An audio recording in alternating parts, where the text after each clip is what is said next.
So let's get into it. Let's get into it. And I kind of want to go first if you guys don't mind. But I want to tell you guys the three beings that I think could be behind the TVA. First one that I think is behind the TVA, obviously we were just talking about it. All roads lead to Kang the Conqueror, but we've been misdirected many times. There were a lot of things that led to Mephisto and Nightmare in WandaVision. Didn't even happen. All of it was just Easter eggs leading up to potential like future appearances, right? Here's the thing. It could also be King Loki. And I went on like this whole rant on Twitter on why I think it could be King Loki. One reason, all of these Disney Plus series so far, all of the movies see our main protagonists go up against a version of themselves. So it's probably going to be King Loki because of that. Also, King Loki, like I was saying in my Twitter post, I think that King Loki decided that I want to be an even greater ruler than Odin. And when he created his Nexus event, he ran from the TVA. And much like Sylvie, he figured out that if he hid in places where Nexus events can't be created, he could hide forever. How does he become a greater ruler than the Allfather himself? He rules over all time. All right. Sylvie called Loki a magician. What do magicians do? Misdirect. So he's ruling over all time, creates the TVA, creates the timekeepers, so that no one thinks that it's a Loki. Right? And then on top of that, like we talked about before, we've seen so many different versions of Loki showing us the different parts of his personality. This could be the one true, actually like evil version of Loki that we're going to see, right? And there's a bunch of other reasons that I could go into why I think it's King Loki, aka ALawal, right? I think ruling over all time is his glorious purpose, right? The third person that it could be is He Who Remains, which was the being that created the timekeepers in the first place. Where is his home base, you ask? The Citadel at the end of time. Where are we in Loki right now? At the end of time. And that castle could easily be a representation of that citadel, right? So it could be those three beings, right? He Who Remains, King Loki, aka ALawal, or Kang the Conqueror. I can't pick just one. It can easily be all three, because much like in The Wizard of Oz, the man behind the curtain was just some random old guy. Guess what? Mhm. He Who Remains, Just random some old guy. random old The guy. theme of Loki has been The Wizard of Oz this entire time. So it could be He Who Remains, but we have no idea. Steve, I know when I brought this up in our Twitter chat, you also thought He Who Remains. So I want to hear your thoughts on So why you think it's He Who Remains and anyone else. I thought it was He Who Remains, and I tried to keep it low on the low in the chat because I wanted to be this mind blowing, and it didn't end up happening that way. You were like, no, I think it's He Who Remains. I was like, fuck, can't put nothing past JB. So, but yeah, I definitely think it's He Who Remains just because of the theme kind of has been, at least for Loki and WandaVision, has kind of been giving these older school vibes while they went through sitcoms, things like that. And for Loki, it's been kind of music kind of vibes. Like some of the music that they've been playing has been older themes like that of like things of the past. And I'm really feeling like throughout that, we all the different music and stuff like that, we have gotten that. And then we've gotten the old school themes of, like you said, Wizard of Oz. We've gotten a lot of that. And I'm really thinking He Who Remains is the one. That's only because, like, you know what I'm saying? Mainly because on my read, that's who was behind it all, was He Who Remains. Um, but I do want to throw this out there. And the only reason I'm throwing this out there is because if I'm right, it's like I look like a fucking genius. And if I'm wrong, it's like, no sweat off my back. King Loki is the OG Loki, Richard E. Grant.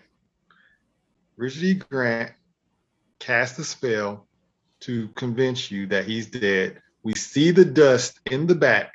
And when we get there, the big bad King Loki will be Richard E. Grant. He's It's possible, set, bro. he's set for 3 episodes. He's set for 3 episodes. I rock with There's that no way that he's much. not in this next episode unless they just randomly do a flashback. And then, like I said, it's no sweat off my back. But if I'm right, I look like the fucking genius of the group. That would be such a Loki thing to do. To be like, of course, I'll help sight. I mean, and on top of that, it would explain why he's all like, "Oh yeah, I was just gone for so many years, and I just sat there." That would tell you what he was doing. Yeah, he was gone building the TVA. Interesting. Yeah, so that's what I think. And they picked him up. Sure. Okay. Yeah. Okay. I see where you're going with this. I think that's what it'd be. All right, Vash. Damn, Steve actually gave a good one there. Like me, to tell you to say, not because of what happened with Mephisto when me and James were trying to theorize who's the villain, Nightmare, Mephisto, is it Thanos, this, like, I didn't try to theorize for this because I just want to be blown away. Not saying that if I put some type of theory out there, I'm gonna be wrong and I'm gonna be mad. I don't give two shits about the like a lot of fans care about that on Twitter. Me, the reason I don't have some crazy theory of who is because it's literally the same as what James said. Not as Steve, because I didn't think it was going to be classic Loki, but I thought it's either King Loki or it's either Kang. Those are two that's going to be the most, not obvious, but the ones that are two most hinted. And if people saw the trailer, we saw a guy that rules Asgard. We haven't seen that version of Loki yet. So like, hey, Marvel has put some not fake footage. They have put some footage that they don't use in the actual show. They just put it for trailers. They could have done that for this as well for Loki, but it is possible that's the version we're gonna see, King Loki, or I called that James said, or Kang. But if we do see Kang, it's funny because Marvel posted the episode 6 promo for episode 6, like I think like Wednesday afternoon. I think it was like around 4 p.m. EST or like 2 p.m. EST. And it's funny how they have Kang in the thumbnail, but then don't have him in the actual footage of the 45 seconds promo, but they have the voice actor of Marvel's Avengers Assemble. So it's like, yo, y'all playing smart because y'all know what is being said on the timeline, on social media and everything, but y'all post him on thumbnail, so y'all already have him look and design ready. Y'all probably have, so we might have seen him in the last 5 minutes, 10 minutes of next week's episode. But again, it could be King Loki. It could be Kang. It's hard to say where the fuck we're going. I'd love to give a better theory. I would love to give one like how Steve just came up with, like, hey, polyclassic look. I'm like, shit, I don't got anything like that. Or I got the same thing like James said. So all I can say, I'm excited. I don't know who is. Last night, somebody said it could be Doom, but I'm like, nah, it can't be Doom. Like, that's just straight out of left field, straight out of misdirect. And Doom won't really be here in the End of Void unless that we already seen Doom in the past 3 versions of the MCU. Then it makes sense why he's by himself, because he's tired of all these humans. You should build. We are all garbage. You should build to that Doom. I don't think we should start off with a Doom that's that powerful. I think that's a bit much. Yeah. We don't want to start. Like, there's no way. Yeah. But Abe, what do you think? Look, y'all know when I first started the show, I was on the Secret Wars train. And I haven't mentioned that lately. I just want to reiterate again that this show can still provide us the groundwork for Secret Wars. Cool. As you guys know, I've been on the Kang is coming train. Kang is here train. And look, I'm still a strong believer. I mean, we got Kang Enterprises, Alive. We've got so many Kang references. Like, stop playing with me, Marvel. I really have been talking with my eyes closed. Look, stop playing with me, Marvel. Okay, stop playing with me. I just need a cameo.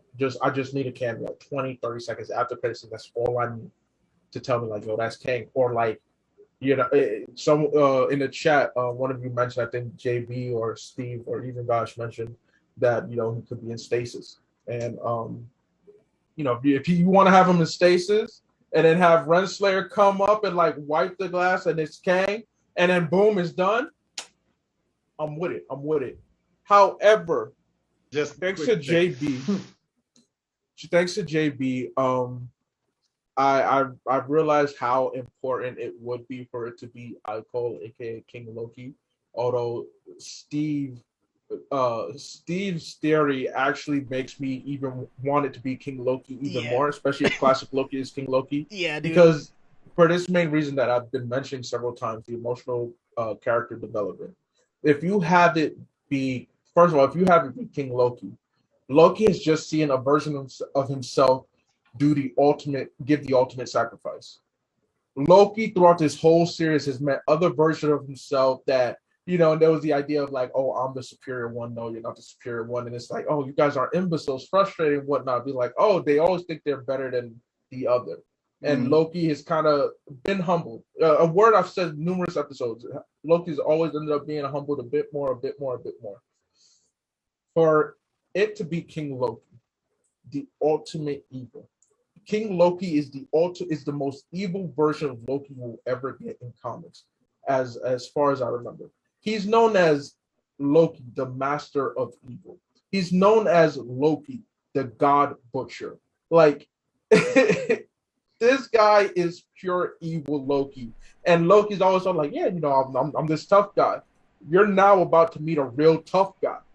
And remember, Mjolnir belongs to ALawal as well. So yeah, remember that. So it just tells you like, yo, Loki, is this who you think you could be? Like, can you actually see yourself doing this? After everything you've been through, do you see yourself like this? And him coming to terms like, you know what, that's not, I have to change my goals. It'd be so dope. But now with Steve's theory, for it to end up being classic Loki and for Loki to be like, I thought that was the ultimate sacrifice. And no, you're just pure evil. You mocked me. To create that clash and to make that conflict with him himself even bigger, because he can go the route of, like, oh, I want to be different. I don't want to be a villain. Or like, yo, I got played. Like, this dude thought he had me. Like, no, I can show him I'm better than that. And having that moral clash ambiguity within Loki is so beautiful. So I want Steve's theory to be true, because that'd be just so dope. But I also wanted to just be King Loki in general, because the emotional character development, him coming to grips with the ultimate evil version of himself, is just so dope to see and imagine. And the dialogue, like I said, the dialogue has never been wasted. That dialogue is going to be hitting. It's going to hit. So yeah, I'm hoping this King Loki. I didn't hit on my time stone theory, so I'm like, all right, I'm swinging for the fences with this one. It was a really good one, though. It was a really good theory, bro. But it's like, I really thought he had it, because when I heard you guys talking about it, and I'm like, wait, but the building went back to where it was. I'm like, but we still don't have no confirmation that he probably still has it. He just haven't used it. So maybe in episode 6 he might use it again, and that's where Steve theory might come true. So hey, Steve, do not leave your theory yet, because you still got one more episode. So do not leave as chopped liver yet. Another reason why I'm kind of pushing more towards He Who Remains, like I'm on the same level with all three, but if I had to like push one in a direction, like look at this breakdown of He Who Remains powers. He has divine cosmic power, genetic manipulation. He's immortal, probability manipulation, reality manipulation, time manipulation, and time travel. These are all things needed to do everything to create the TVA. Plucking people out of time, that's time traveling, the time manipulation. However, they're creating like those the reset charges. Like he would have the ability to change their memories, to suppress their old memories, give them new ones, into thinking that they were born they were created to serve the TVA and the timekeepers. He has all of these powers built in. But again, a lot of these series, all of these movies, everyone has always faced someone opposite of them, right? Like great example, the first Iron Man, we got Ironmonger versus Iron Man, right? Like in Doctor Strange, sorcerer on sorcerer. In WandaVision, we got Wanda versus Agatha. Like, this is a pattern that's consistently going through the MCU, where they constantly face off against a final battle That is virtually just another version Captain of them. America versus Captain America, Falcon and Winter Soldier. Like, Right. Yellow Jacket, Ant-Man. This is a pattern Yeah. that they've been doing. And for this to be a Loki series, for our Loki to truly get like true character development into what he's going to become after this, it's probably going to be King Loki, aka Coleman. So to add to what I James wouldn't just said be- as well, I want to add more information because we got WandaVision. Wanda was her own protagonist and antagonist. Yeah, right. Falcon and the Winter Soldier, that the for Falcon, he didn't get the Winter Soldier serum. You know, he did not get the Super Soldier serum, but he fought people to like Captain America. So he was technically fighting a version of himself or the guy that he looked up to, the guy on the mantle of Captain America. The same thing with Loki. I agree, it's gonna be King Loki as well, because Loki is gonna. He has been redeeming himself to what the person we have ended with in Endgame / Infinity War. So this will be a version of him fighting for himself, just like James said. So in these past 2 series, they fought a version of themselves or some type of inner demon. Same thing in this. Loki is fighting his inner demon, aka himself of King Loki. So I feel like it is the only way. And when you have some type of formula that's not bad or broken, don't break it, because it's been doing well for them, and they just have been executing much better with storytelling. Yeah, man. I wouldn't be surprised if they do both. Like they do a He Who Remains for like the first like 5 minutes as a and then when it's like a I don't know, an enchantment or anything to just make it look like that was what it really was, and then they reveal it's King Loki. I wouldn't be surprised if they did something like that as a just like as a tease of both of it, like, you know what I'm saying, just so people will kind of get that fan theory. Oh, see, I told you it was He Who Remained, and then when it's really revealed King Loki, I wouldn't be surprised if they did something like that either. So you guys don't have to come up with any predictions, but I kind of came up with like potential titles for the finale episode. So I chose was Glorious Purpose chosen already? Is that a title of one of the episodes already?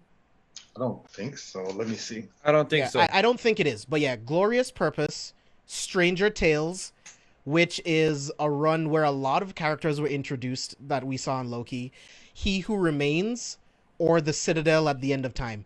I think that would be really, really cool titles for the finale, as either like a misdirect or to tell us exactly what's happening in the series. Like, again, I don't expect you guys it's to... Glorious Purpose, Steve, If they it's might as well perfectly, hire Right? if it's Well, perfectly. So the first episode is called Glorious Purpose. Okay, The very- Damn.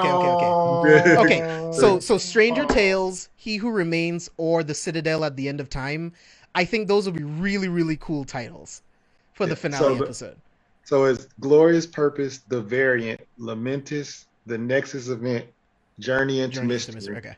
And then So I was just about to say what Steve just said, and I think episode 6 might be called The Void or something like that, because each episode has a point of it, like Glorious Purpose. That's Loki's Glorious Purpose always, you know, all Loki's. The Variant, you know, we go find Sylvie. And Prelimintus, that's about the planet, that's the main plot. And the Nexus event, like the whole idea of the event, like knowing why they was about to cause one, the journey into the mystery, like all solving this type of mystery with what's going on with the Void. I think next episode might be actually called The Void or The End of Time. Probably, But that's man. where the Citadel, you know, that title hits, it bangs because like, That too. So that was going to be my third option. So it's either The Void, The End of Time, or The Citadel.